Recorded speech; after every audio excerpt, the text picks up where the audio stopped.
Et puis nous sommes en ligne avec Gérard Vespierre. Bonsoir plutôt Gérard, vous êtes fondateur du web magazine Le Monde décrypté ou encore spécialiste des questions énergétiques. Soyez le bienvenu. Alors je tiens tout d'abord à préciser qu'on va évoquer le cas tout à l'heure de Volodymyr Zelensky au Japon.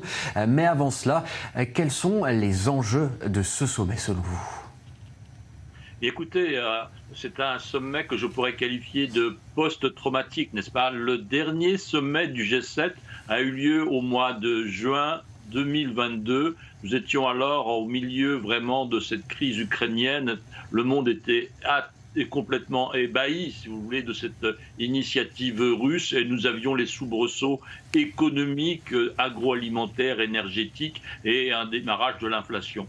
Donc un an après, pratiquement, eh bien, nous sommes dans un G7 post-traumatique, si je puis dire.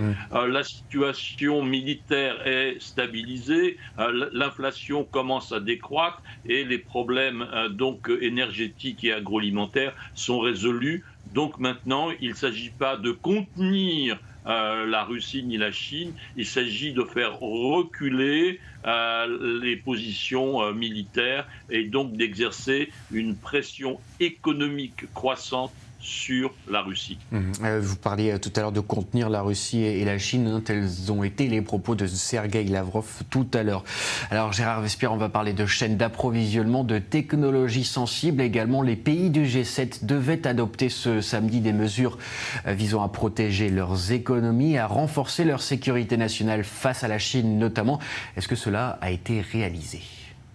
Écoutez, des progrès effectivement sont faits dans le contrôle de la chaîne essentielle de la haute technologie des semi-conducteurs. Il est vraiment très important de pouvoir assurer un approvisionnement mondial, international, en dehors donc des approvisionnements chinois. Les États-Unis, qui sont les maîtres de la technologie, donc se sont employés depuis des années à mettre vraiment beaucoup de pression sur la Chine et également d'une certaine façon sur Taïwan, pour que des usines de production se situent en dehors de la zone pacifique.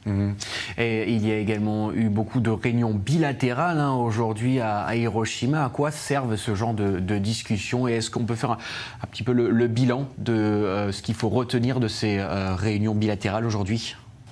Écoutez, il est important effectivement que des pays puissent avoir des échanges directs, d'autant plus que nous avons dans le cadre de ce G7, n'est-ce pas, des invités.